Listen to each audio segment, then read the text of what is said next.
Hey, it's Sunday, July 14th, 2018. I'm John Knox. We're at the Los Angeles SkyWatch demonstration to show support for Chris Haskell.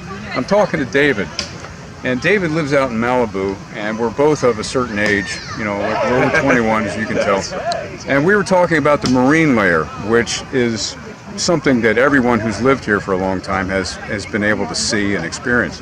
So David, out in Malibu, has basically been telling me that the marine layer is not anywhere near what it used to be. That's correct. Right? Yes, that's correct. It's going from being thick and moist to thin and dry at this point. You don't really feel the moisture from the marine layer like you used to. Mm-hmm. It used to be that it would almost be like it was raining when you had the marine layer, and now it's basically there's a little condensation on the grass, right, which is primarily dew. Yeah. But you don't get the thick marine layers like you used to. I used to be able to see it literally rolling across the road. It was thick, it had volume to it, and it was very, very wet. Now, David's a CPA, and I was showing him this list of patents here.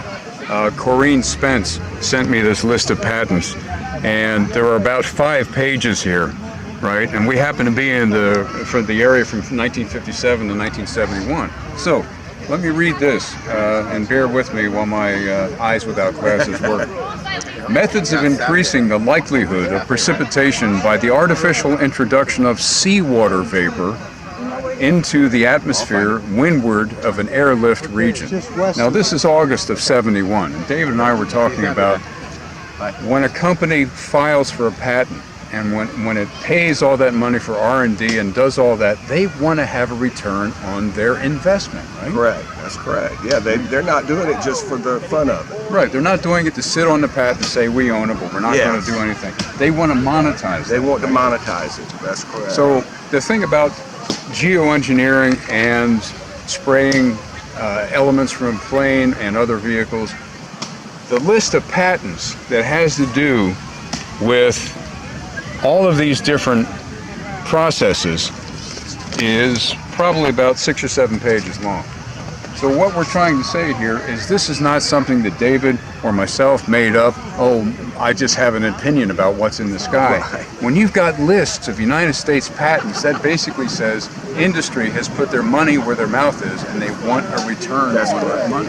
That's right.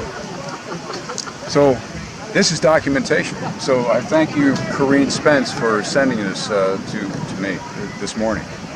Anything else you want to say? No, I think that's it. Thank you. All right. It's Saturday, July 14th, 2018. I'm John Knox, talking to David here at the Los Angeles SkyWatch demonstration of support for Chris Haskell. And I got to tell you, the common sense about seeing patents having to do with weather modification, having to do with geoengineering processes, seeing that industry applies for and pays for patents, that means it's got to be used. It's got to be useful somewhere. That's right. When you cultivate the common sense, you're going to find out more and more and more reasons to stay curious.